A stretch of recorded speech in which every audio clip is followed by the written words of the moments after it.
Good morning, angels. Self confidence provides strength, and power imparts knowledge. Knowledge provides stability, and stability leads to victory.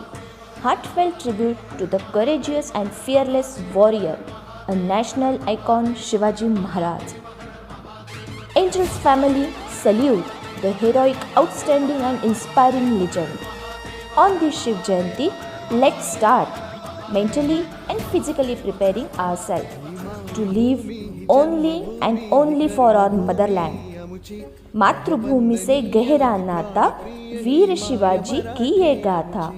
मातृभूमि से गहरा नाता, वीर शिवाजी की ये गाथा.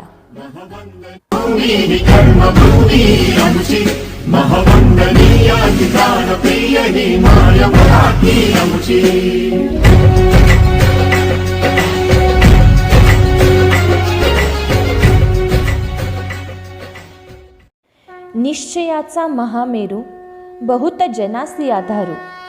निश्चयाचा महामेरू बहुत जनासी आधारू. अखंड स्थितीचा निर्धारू श्रीमंत योगी. छत्रपती शिवाजी महाराज हे महाराष्ट्रातच नाही तर भारतातल्या प्रत्येकाचे स्फूर्तिदायी दैवत. पारतंत्र्याकडून स्वातंत्र्याकडे जाण्याची प्रेरणा मिळावी असे त्यांचे चरित्र. फार मोठा आदर्श त्यांनी निर्माण केला. हिंदवी स्वराज्याचे संस्थापक, एक आदर्श शासनकर्ता शिवछत्रपती यांना मानाचा मुजरा.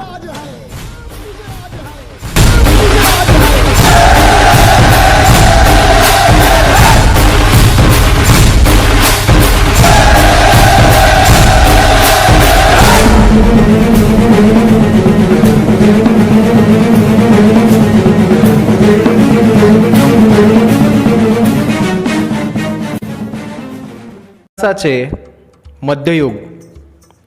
मध्ययुग म्हणजे इसवी सन 700 ते 1800. मध्ययुगात राजा आणि सुलतान हे कर वसुलीसाठी आपल्या सामंतांवर अवलंबून असत. त्यासाठी ते सामंतांना जहागिरी देत. मोठे जहागीरदार आपल्या संपत्तीच्या बळावर मोठे सैन्यही राखत असत. हे सैन्य सुलतानाच्या सेवेसाठी वापरले जाई. परंतु शक्तिशाली सरदार आणि जहागीरदार हे सैन्य सुलतानांच्याच विरुद्ध वापरण्याची शक्यता होती. या जहागीरदारांच्या मुलखावर वचक ठेवण्यासाठी सुलतानांचे निष्ठावंत सेवक जहागीरदारांच्या मुलखाच्या जवळ उंच डोंगरांवर, किल्ल्यांवर नियुक्त केले जात. या किल्ल्यांवर किल्लेदार आणि बादशाही सैन्य असे, जे या जहागीरदारांवर आपला वचक ठेवीत. यादव काळानंतर डोंगरी किल्ल्यांना खूप महत्त्व आले आणि बहमनी काळात म्हणजे इसवी सन 1300 ते 1500 या काळात या किल्ल्यांवर खूप बांधकामे झाली.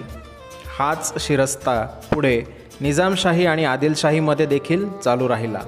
प्राचीन काळापासून व्यापारी मार्गांचे रक्षण करणारे किल्ले आता मोठमोठ्या लष्करी छावण्या बनले.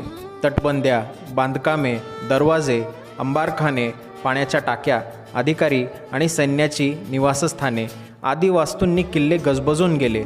मध्ययुगात देवगिरी दौलताबाद झाला, साल्हेर सुलतानगड झाला, पर्णाल पर्वत पन्हाळा झाला, प्रत्यंडक परिंडा झाला. महाराष्ट्राच्या मध्य पठारी प्रदेशात विस्तीर्ण भुईकोट बनले. कंधार, अहमदनगर, परांडा, औसा, नळदुर्ग, सोलापूर असे अनेक किल्ले अस्तित्वात आले. तसेच गिरिदुर्गही बनले. कोंढाणा, पुरंदर, खिलगिला अर्थात विशाळगड हे गिरिदुर्ग प्रसिद्धी झाले. इंग्रज आणि पोर्तुगीजांमुळे जमीनच नाही तर समुद्रातसुद्धा सत्ता स्पर्धा निर्माण झाली आणि युद्धे वाढली. त्यामुळे किनारपट्टीवर देखील अनेक जलदुर्गांची निर्मिती झाली.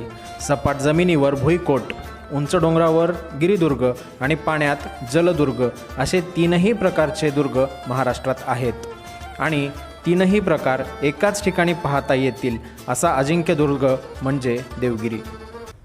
महाराष्ट्राची प्राचीन राजधानी पैठण. पैठणपासून भरूच आणि उज्जैनकडे जाणाऱ्या प्राचीन राजमार्गाचे रक्षण करण्याकरता सैन्य छावणीच्या रूपात देवगिरी कमीत कमी 2500 वर्षापासून वापरल्या जात असावा असा तज्ज्ञांचा कयास आहे. लेण्या आणि प्राचीन मंदिरांचे अस्तित्व देवगिरी किल्ल्यावर अगदी राष्ट्रकूट म्हणजे 8व्या शतकापासून आहे. राष्ट्रकूटांनंतर चालुक्य आणि यादव यांच्या काळात दुर्गाचा विस्तार झाला. भौगोलिक दृष्टीने संपूर्ण महाराष्ट्राच्या मध्यभागी असलेला हा किल्ला भिल्लम यादवाने 1189मध्ये आपली राजधानी केला आणि इथूनच हा किल्ला संपूर्ण महाराष्ट्राची राजधानी बनला.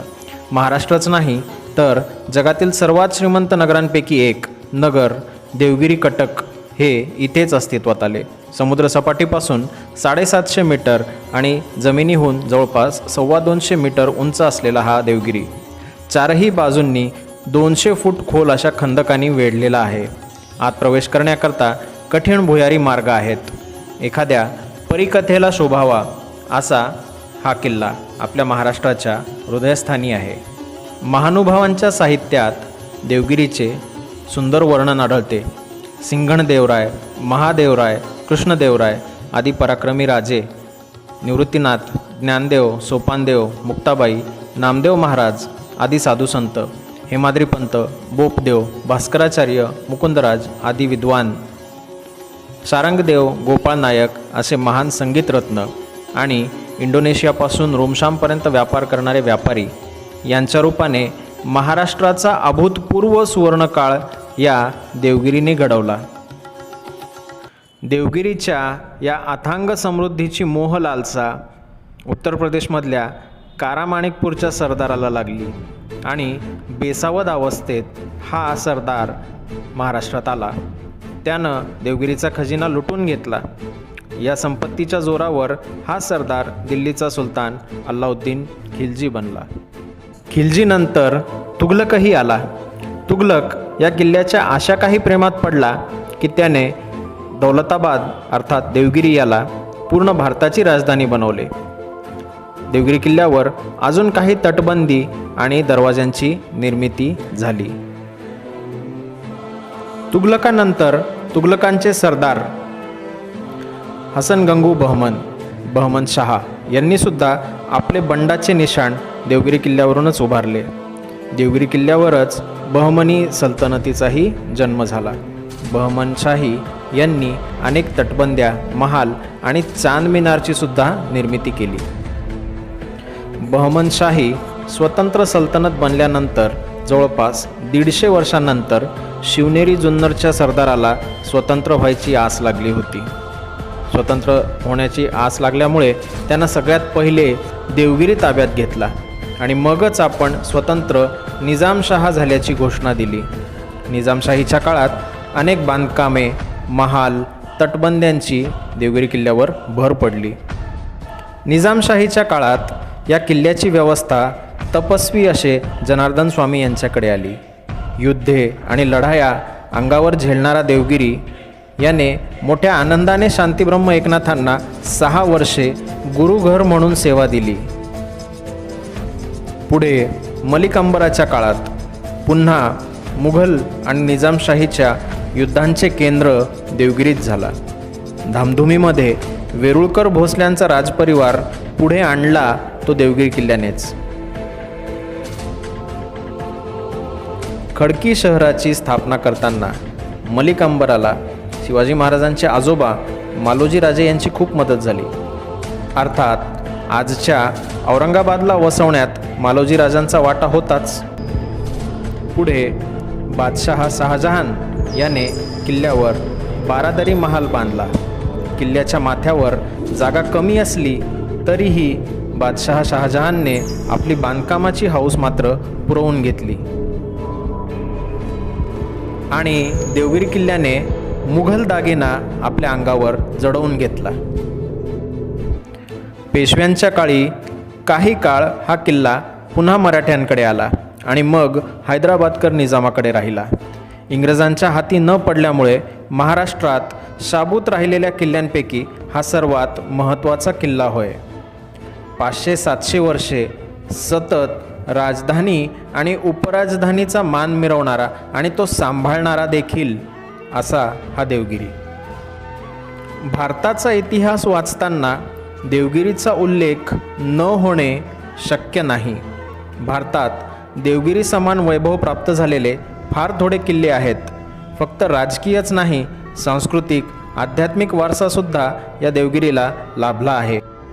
यादव काळात महाराष्ट्राची राजधानी असलेला देवगिरी, मराठीला राजभाषा करणारा देवगिरी, तुघलकाच्या काळात भारताची राजधानी झालेला देवगिरी, हिंदुस्थानी शास्त्रीय संगीताचा आश्रयदाता देवगिरी, दौलताबाद होऊन जनार्दन स्वामी आणि एकनाथ महाराजांना आपल्या शिरोभागी स्थान देणारा देवगिरी, अराजकतेच्या संकटकाळी वेरूळच्या भोसले कुळाला पुढे आणणारा देवगिरी, मुघल तोफखान्याचे बार झेलूनही स्थिर राहिलेला देवगिरी, निजामशाहीमध्ये भोसले आणि जाधव या दोनही राजकुळांना पुढे आणणारा देवगिरी, लखुजीराजे जाधव, मालोजीराजे भोसले, शहाजीराजे भोसले यांच्या पावन पदस्पर्शाने पुनीत झालेला देवगिरी, मध्ययुगीन महाराष्ट्राच्या इतिहासाच्या प्रत्येक वळणाचा साक्षीदार असलेला हा देवगिरी म्हणजेच महाराष्ट्राची 1000 वर्षाची महागाथा. देवगिरी भागातच राजमाता जिजाऊसाहेबांनी स्वराज्याचा ध्यासमनी घेतला. जिजाऊसाहेब जाधव म्हणजे देवगिरीच्या यादवांच्या वंशज. मुघल, निजामशाही आणि आदिलशाही यांच्या सततच्या लढायांमध्ये होणारी हानी पाहून त्यांनी देवगिरीच्याच वास्तव्यामध्ये स्वराज्य संकल्प घेतला आणि पुढे शिवबांच्या हातून स्वराज्य घडवले. देवगिरी छत्रपती शिवाजी महाराजांच्या प्रत्यक्ष पराक्रमाचा साक्षीदार नसला तरी त्यांच्या स्वराज्याची संकल्पभूमी नक्कीच होता. त्यामुळे स्वराज्य गाथेची सुरुवातसुद्धा देवगिरी. राजधानी दौलताबाद. दौलताबाद येथे वास्तव्यास असताना अंतर्गत राजकारण, दुही, बंडाळी, कारस्थाने अशा वातावरणात लखुजीराजे जाधव यांची मुलांसहित हत्या झाली. वातावरण तापले, गढूळ झाले आणि उडालेल्या धामधुमीत जिजाऊसाहेबांना राहणे अशक्य झाले. तेव्हा सह्याद्रीच्या कड्यात वसलेल्या शिवनेरीशिवाय दुसरी सुरक्षित जागा शहाजीराजांसमोर नव्हती.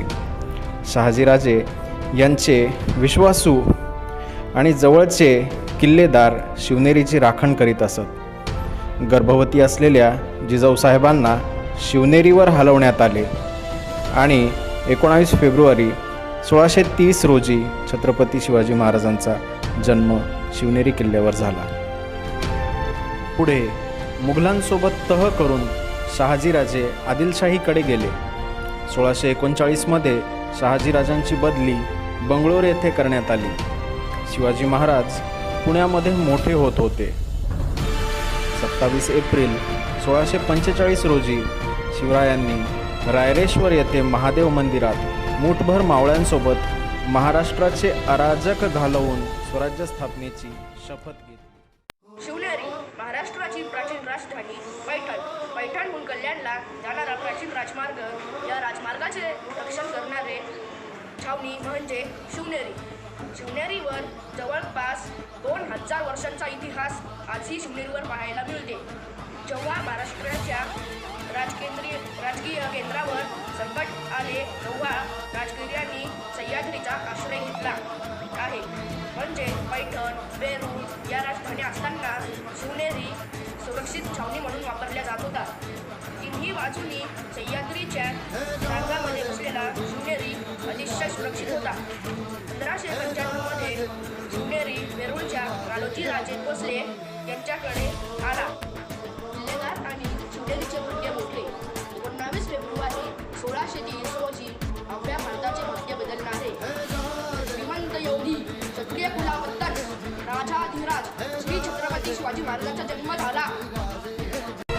लवकरच तोरणा, सिंहगड, पुरंदर, राजगड आदी मोक्याची ठाणी शिवरायांनी हस्तगत केली.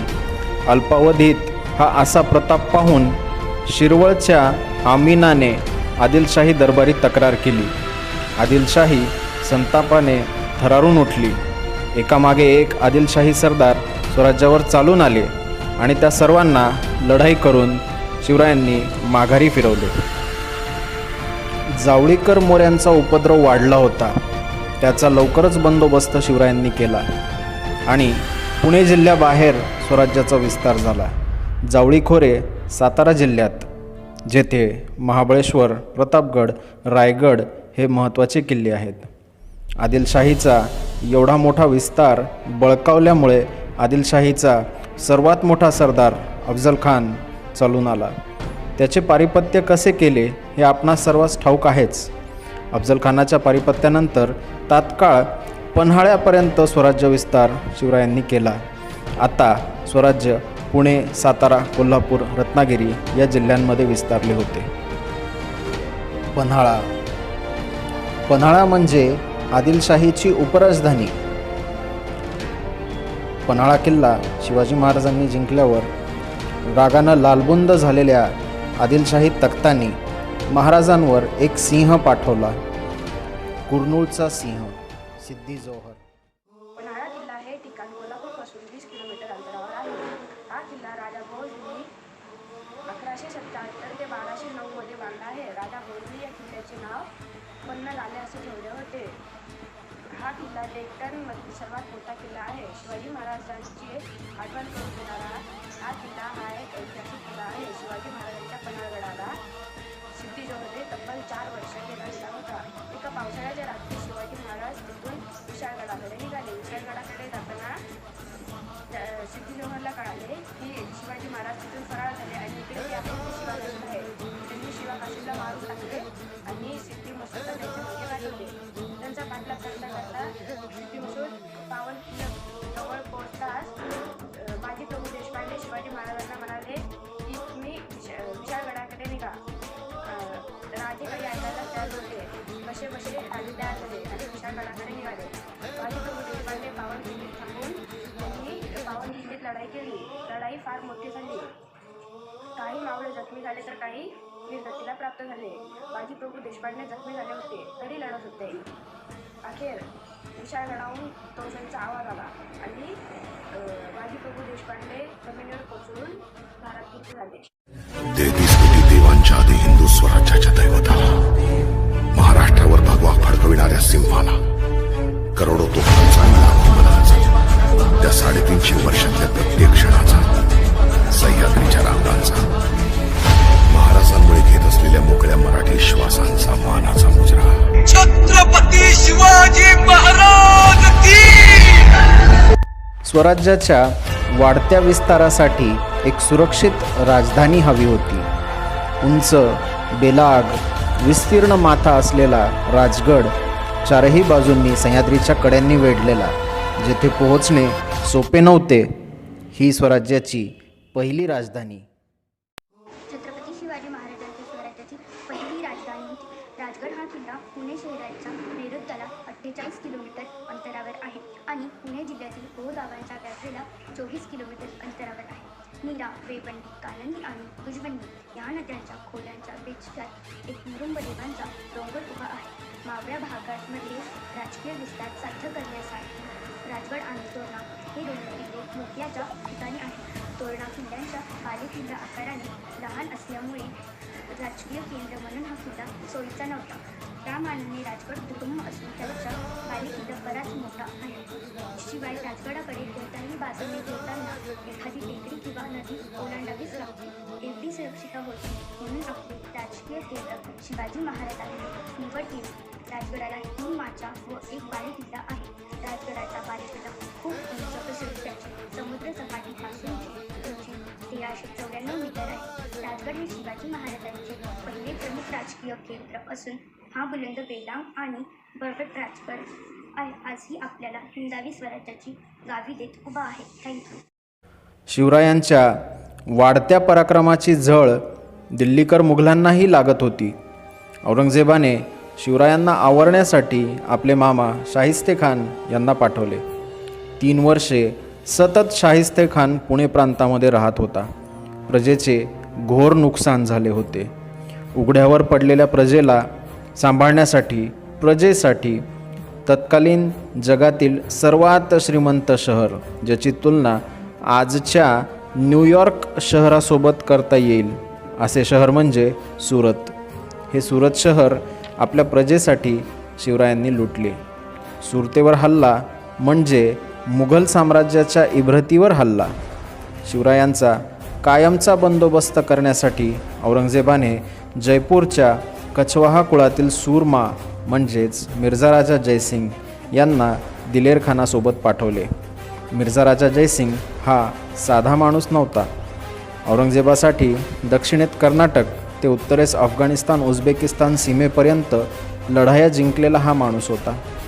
खरे म्हणावे तर मिर्झा राजा जयसिंगांमुळेच औरंगजेब तख्तनशीन झाला होता. एवढ्या ताकदीचा माणूस दिलेर खान पठाणांसोबत स्वराज्य घ्यायला आला होता. 1.25 लाख फौज एकदा छावणी पडली की कित्येक गावे व्यापून जायची. आणि ही फौज आली, पुण्यात छावणी पडली. प्रजेचे हाल सुरू झाले. लागेल ते हाताशी घेऊन प्रजा डोंगर किल्ल्यांवर पळून गेली आणि ह्या अजस्त्र मुघल फौजेचा पहिला तडाखा बसला तो पुरंदराला. पुण्याच्या दक्षिणेस मुळामुठा आणि नीरा नद्यांच्या मध्ये विस्तीर्ण दरे पठार पसरले आहे.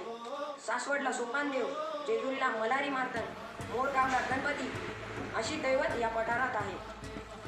आणि इंद्रसुद्धा, इंद्र म्हणजे पुरंदर किल्ला म्हणजे करे पठाराची राखण.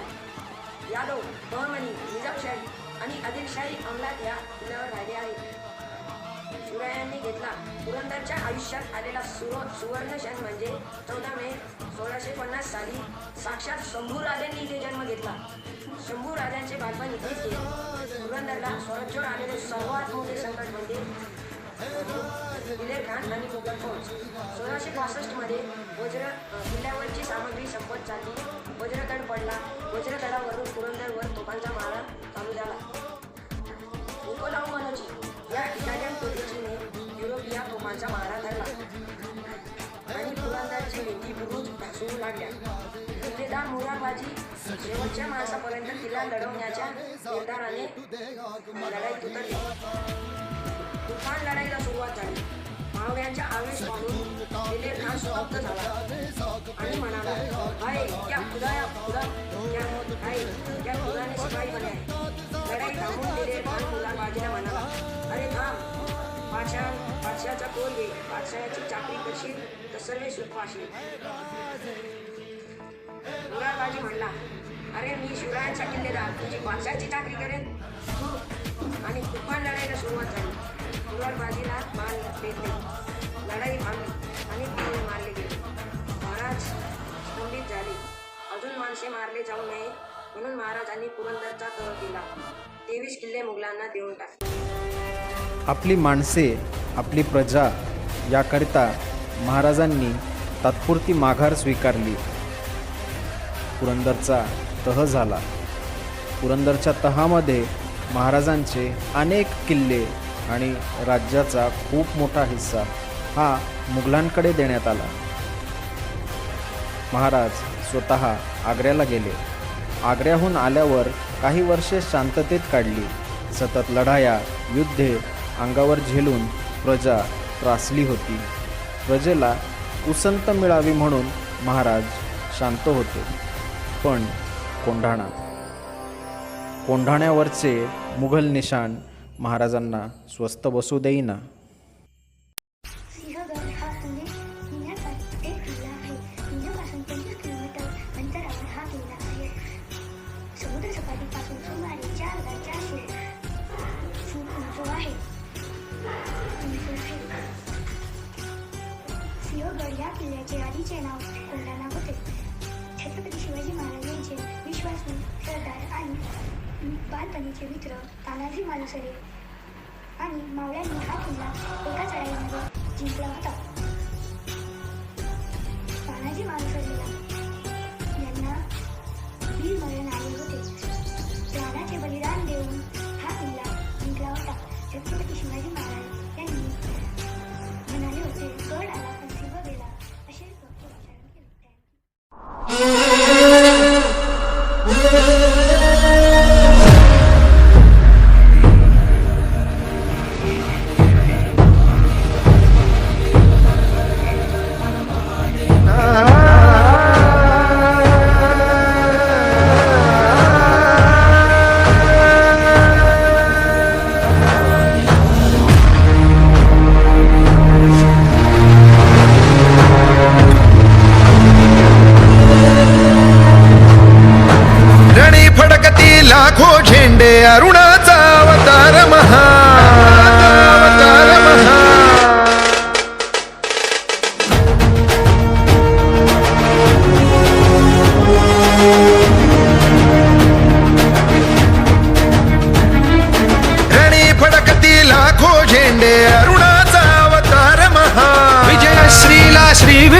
परी भगवा झेंडा एकची हा शिवरायांच्या दृढ वज्राची सह्याद्रीच्या हृदयाची दर्या खवळे तिळभर नढळे कडकर काठी झेंड्याची तलवारीच्या धारेवरती पंचप्राणा चविता पाशपटापट तुटती त्यांचे खेळे पट झेंड्यावर नीलेने खंजीर खुपसता मोहक मायेच्या हृदयी अखंड रुधिरांच्या धारांनी ध्वज सगळा भगवा होई रणी फडकती लाखो झेंडे अरुणाचा अवतार महा विजय श्रीला श्री विष्णू परी भगवा झेंडा एकची हा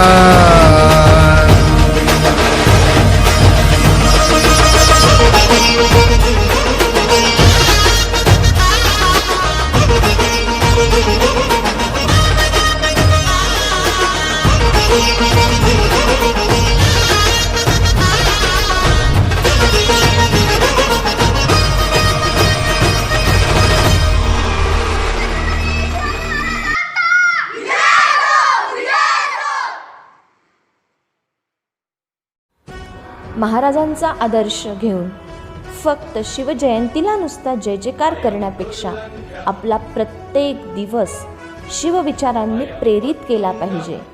महाराजांच्या पराक्रमाची साक्ष देणारे त्यांचे शिलेदार म्हणजे गडकिल्ले आजही आपल्यात आहे.